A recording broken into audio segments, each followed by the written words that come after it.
For the last 7-8 years, I'm trying to build some businesses at my financial independence, and I failed so miserably several times. I failed 2 startups with friends. I learned so many vital lessons. So in this episode, I'll share the vital lessons I learned failing so you don't do the same mistake. I'm out of breath because we are going on a hike, and with me I have my old camera gear, and it's damn heavy. I hope it will be worth carrying it because yesterday we went on a hike and I was just carrying it as a dead weight. The first and the most important lesson: trust your partner in life. Because when I started my first business, she told me not to do it, but I didn't listen to her. So if your partner is smart, trust her. If she's not smart, do it yourself. Search for the other one.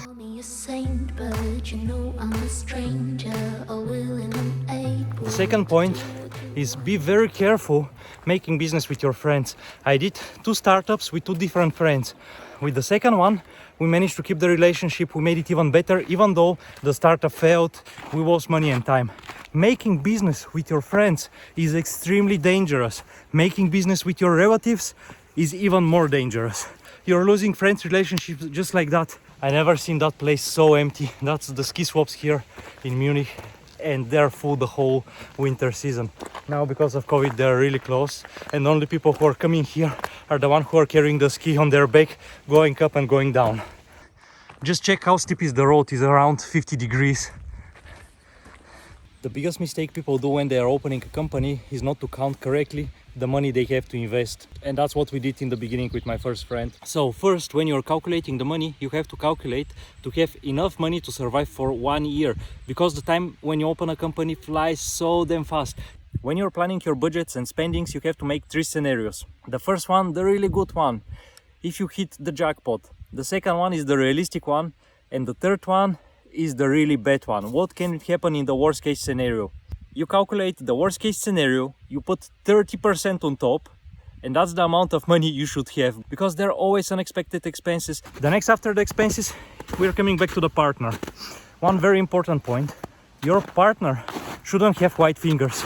In Bulgarian we say that somebody has white fingers if it's spending money very easily. Like in the moment you give him money, he'll spend them all without thinking for what. No matter how much you trust somebody, if he has white fingers, never do business with him. Never ever, even if it's your bestie. Our first and one of the biggest expenses was renting an office. My friend really insisted to rent an office, even though we could work from home, because he wanted to feel like a real company. And I listened to him, and we found an office. But unfortunately, when people hear that you're a company and when you rent an apartment, they always put higher price. The price is mostly double than if you would rent it for living. So we were paying 700 a month. Our total budget for the year was 20,000, so we had to survive with 20,000 for the whole year. The next big expense was to hire a junior, because we really needed the help. The salary of the junior was 800. Unfortunately, when you're a company, you don't just pay 800. You pay mostly double because of the taxes. So you pay netto to the junior 800, and in total the whole salary is around 1.3, 1.4. So renting an office and having a junior, immediately 2,000 monthly expenses.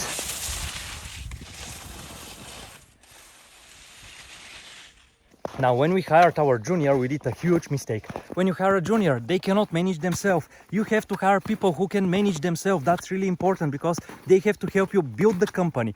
You don't have to help them to build their career. Now, I may sound horrible because I speak in that way, but when you do startup, you're in survival mode. When you're in survival mode, you cannot allow yourself to make mistakes. If you do mistakes, you lose your money, you lose your savings, and you're fucked up, and after that you regret about it.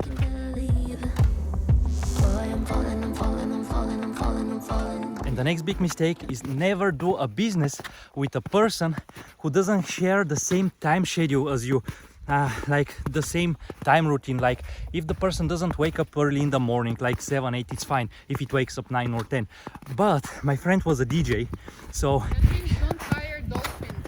There are 4 chronotypes, which are lion, bear, dolphin, and wolf.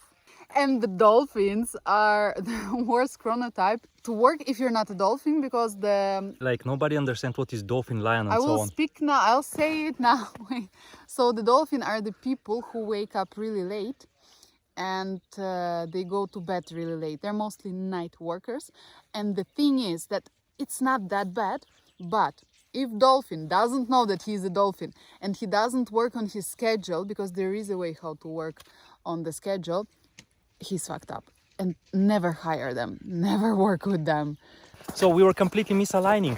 When I was waking up in the morning, 1 or 2 hours before work, I was sitting and working. And of course that led to another problem. He didn't control the employee. I'm falling, I'm falling, I'm falling, I'm falling, I'm falling. Shouldn't be trusting me, I could be making it all up, you know. The next thing you have to take care when you start a business with somebody, you should be 120% sure that this person will put all his energy in that business. Because when I visited Bulgaria, because I still worked in Germany while we had the startup, what I saw when I went to the office is that the junior came 9:30, 10 o'clock, and then my friend, he came 11 o'clock, and then he had a football. He went to do some sport at 4 o'clock. We invested all our money, and then you're inserting half of your energy. You're working for 4 or 5 hours, then going to do sport, and after that, maybe working 2-3 hours more. That's not the way how you do startup. Now, don't take me wrong, when you have a startup, doing sport is extremely important, because if you just sit on your ass and you work, you think you're productive, but you're not. So it's important at least 3 to 4 times a week to go and have really heavy training, go somewhere in nature to refresh your brain. Because if you just sit the whole day in front of the computer, you'll achieve nothing. Did we mistake the road again? Wants us to go there up. There was a road there, we passed it, so let's go back and go up. Before I finish the first story, just check that view, it's so amazing. I don't know how we'll go down because it's really steep. If we would have snowboard or ski, it would be easier, but maybe we'll use our ass. So what happened at the end? After 1 year, the junior quit. She found a better job, and I can't blame her because it wasn't her fault. After 1 year, we finished the money, even though we had some client projects and some more money were entering the company. At the end, the situation got really bad. I got so pissed because for a year and a half, we didn't manage to release a single template. So in total, I spent like 13,000. And after that, I saw that the company is sinking.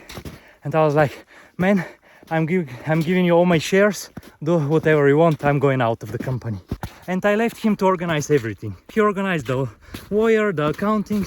When we went to sign the documents, even that I gave him my shares without any money, the lawyer charged him 400. And it was such a surprise because my friend didn't check the price. He just directly went to the first lawyer they recommended him. He told him what he wants to do and just directly signed the papers. And then the lawyer gave him the bill at the end. So he didn't know how much money he had to pay. And that's the biggest problem with people who have white fingers, I don't know what is the English expression, is that the money are just going. Like they don't think about all those small stuff. The main thing you have to take from the first story is choose really carefully with whom you're gonna work. If the person is not 100% fitting, better do the business by yourself.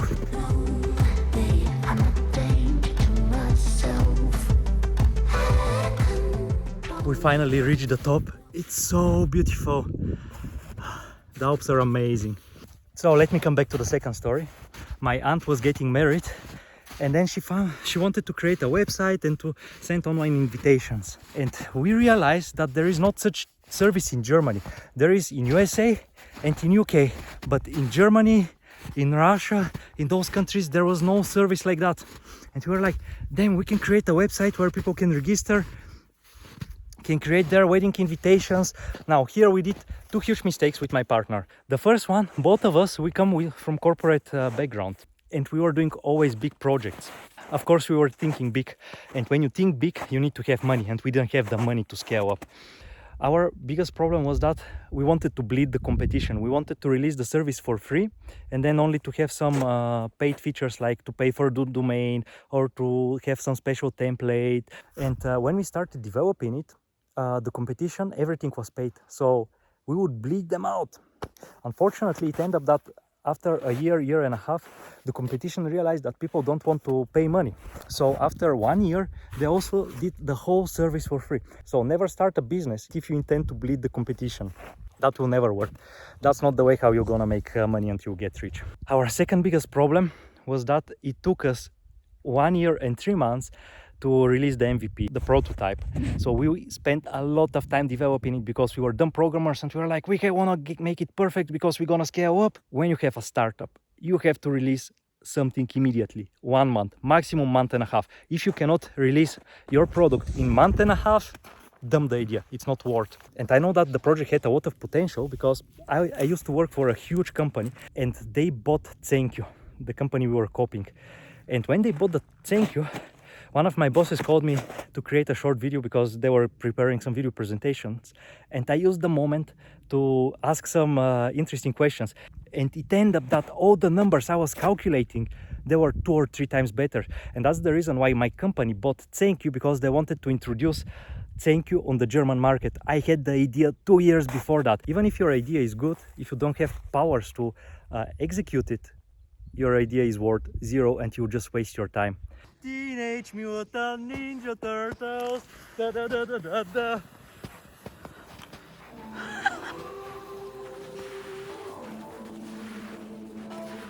My ass is so cold now, it's frozen. So don't forget to put like, subscribe, watch more videos right here. Don't forget to share the video and share the laugh. Don't forget to smile, do some stupidity. It's always fun. And see you in the next one.